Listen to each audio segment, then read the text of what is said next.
I believe that the actual reason that I was fired on March 31st is because of my dissidence. And so I'm rather outspoken, and I'm very critical of the administration. You can take one look at my uofowatch.blogspot.com blog, and you'll say, yeah, he was asking to be fired.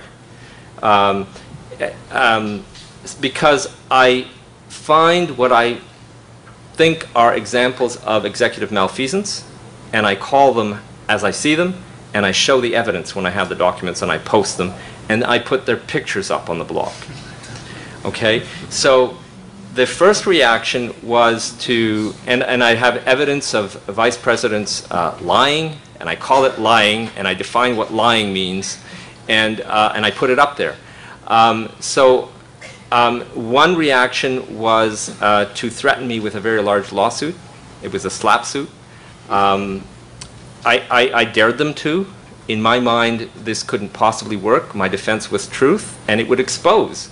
We would have to look into all of these things that they were complaining about, so it was perfect. And they backed down, they dropped it. The other approach they took to attack the blog was to say, well, you're using copyrighted images on your blog, images from the university's website. So they disciplined me for that. And that discipline went all the way up to the Board of Governors. And so the university explicitly allows professors to use the images from its website to promote the university in a positive light. But if a professor uses these same images on a blog that criticizes the university, they will tell you that they need to protect their intellectual property, and that they will do everything necessary to protect their intellectual property. I mean, if that is not a case of academic freedom, I don't know what is. But the Board of Governors couldn't see the academic freedom violation in that case, so they disciplined me. And in fact, this is a case where my union couldn't understand that this was a case of violation of academic freedom. So this is a case that my union did not take up. So if I want to fight that particular discipline, I must now go to a private lawsuit. I'm going to wrap up the nature of my discipline in the following way, of my dissidence, I mean, in the following way, and then I want to say something which I think is very important about pedagogy. Maybe one of the most important things that's ever been said about pedagogy from one of my favorite authors. I want to quote from that, and I want to challenge academics to try to implement this idea. But, okay, so that'll be the closing statements. I would sum up the real reason for my being fired as follows. As part of the activism course, I dared to invite Palestinian speakers into the classroom. And as a result of that, the controlled local newspaper wrote a very damning editorial of that event in the classroom. And after that, in terms of the chronology, I was removed from all first-year teaching and eventually from all teaching.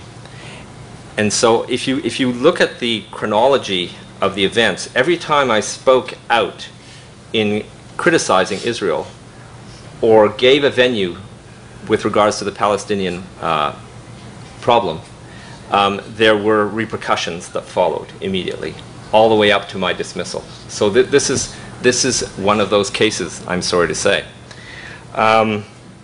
That, I believe, is the real reason that I'm being fired.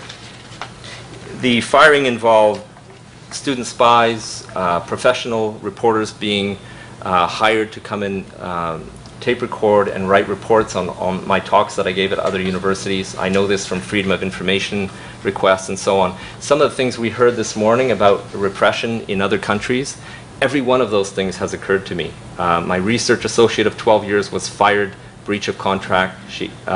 My graduate students were removed. I was not allowed to book rooms.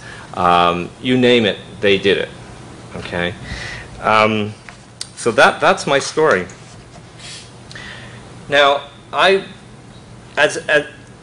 case has become known nationally and internationally, and as a result, there are a number of blog forums that discuss my case. And on one of these, I answered some questions, and then one of the bloggers asked me a question, and I tried to, it made me think about this, and I tried to answer. And this is very sensitive because this is a parent asking about her child's education. And her name was Kay, and she asked the following thing. What would you recommend to a parent of a child just beginning the school process? Do you believe K-12 students have the same power in the classroom as college students?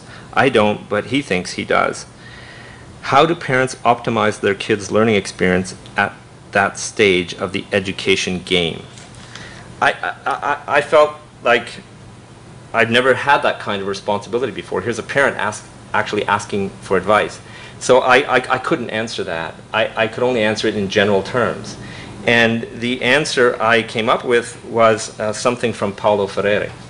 Now, I think Paulo Freire is probably the most important pedagogue ever. I mean, a bronze statue of him you will find on almost every Latin American campus. We barely know who he is. We have something called critical pedagogy, they call pedagogy of liberation. And these critical pedagogues grade students and expect them to learn these concepts without experiencing them. That's the state that we're in here in North America. But anyway, Paulo Freire said, I want to read one little paragraph from him, which I think is probably the most important thing that's ever been said about education. And it's as follows, and then I'll conclude that way. If children reared in an atmosphere of lovelessness and oppression, children whose potency has been frustrated, do not manage during their youth to take the path of authentic rebellion, they will either drift into total indifference, alienated from reality by the authorities and the myths the latter have used to shape them, or they may engage in forms of destructive action. I think that's one of the most important things that's ever been said about education. And I think that we in North America, it's almost impossible for us to understand what that paragraph even means, because we have a hard time recognizing our own oppression. And so that's the challenge I would put forth to educators, is if you can understand that and if you can relate to it, how do you implement that in the classroom? How do you use that? If you can recognize that authentic rebellion is an essential ingredient of education, what do you do with that? How do you catalyze it? That's what I've tried to do. Thanks.